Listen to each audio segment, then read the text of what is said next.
Hello student, আশা করি তোমরা সবাই ভালো আছো। একজন কমেন্ট করেছিল ভূগোল সাজেশনের জন্য, তো তোমাদের জন্য আজকে 5 মার্কসের ভূগোলের সাজেশন নিয়েছি, গুরুত্বপূর্ণ সাজেশন।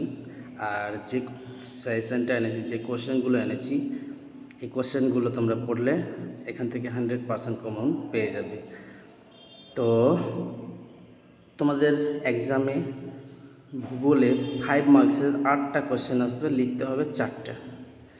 তো তোমাদের জন্য এই 8টাই কোশ্চেন এনেছি, আর 8টার মধ্যে তোমরা 4টা শিওর 100% কমন পেয়ে যাবে। তো এইখান থেকে যেগুলো কোশ্চেন দিয়েছি সেগুলো তোমরা দেখো, আর এগুলোর অ্যান্সার রেডি করো, তোমরা 100% কমন পাবে।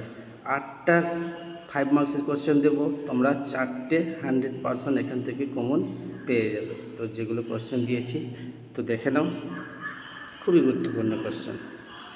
তো প্রথম প্রশ্ন, বায়ু অথবা হিমবাহের ক্ষয়কার্যের ফলে সৃষ্ট ভূমিরূপগুলি আলোচনা করো। তোমাদের বলে রাখি, এই বছর মাধ্যমিকে এই দুটোর মধ্যে একটা প্রশ্ন অবশ্যই কমন পাচ্ছ। তবে ভূগোলে ভালো নম্বর পাওয়ার জন্য তোমাকে কিন্তু শুধু লিখলে চলবে না, সংজ্ঞা, বৈশিষ্ট্য, উদাহরণ, চিত্র সহ সুন্দরভাবে কোশ্চেনগুলো লিখতে হবে, তবেই কিন্তু ভালো নাম্বার ক্যারি করতে পারবে। তো দেখা যাক পরবর্তী প্রশ্ন। জোয়ারভাটার কারণ ও তার প্রভাব আলোচনা করো। এই দুটোর মধ্যে অবশ্যই 2024-এ একটা প্রশ্ন কমন আসবেই প্রাকৃতিক ভূগোল থেকে। এছাড়াও অতিরিক্ত হিসাবে তোমরা এই প্রশ্ন দেখে নিতে পারো। হিমবাহ ও জলধারার মিলিত ক্ষয়কার্যের ফলে সৃষ্ট ভূমিরূপগুলি আলোচনা করো। এবার চলো যাই আঞ্চলিক ভূগোল।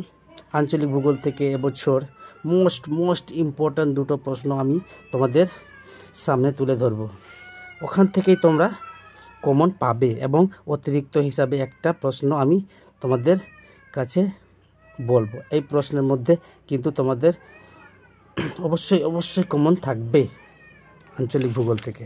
তো প্রথম প্রশ্ন, ধান, গম, চা চাষের অনুকূল পরিবেশ সম্পর্কে আলোচনা করো। দ্বিতীয় প্রশ্ন, পূর্ব ভারতের লৌহ ইস্পাত শিল্পের কেন্দ্রীভবনের কারণ। এই যে দুটো প্রশ্ন আছে, এর মধ্যে তোমাদের অবশ্যই একটা কমন পাচ্ছ। তারপর অতিরিক্ত হিসাবে তোমরা দেখে নিতে পারো ভারতে নগর গড়ে ওঠার কারণ। এই যে প্রশ্নগুলো তোমাদের দিলাম, এই প্রশ্নগুলো তোমরা ভালো করে পড়ো, মন দিয়ে পড়ো, তাহলে দেখবে অবশ্যই তোমরা কমন পেয়ে গেছো। আমি কথা দিচ্ছি, পরীক্ষার পরে প্রশ্ন মিলিয়ে নেবে এই প্রশ্নগুলো থেকে কমন পেয়েছো কি না। তো প্রশ্নগুলো খুব ভালো করে রেডি করো এবং ভালো করে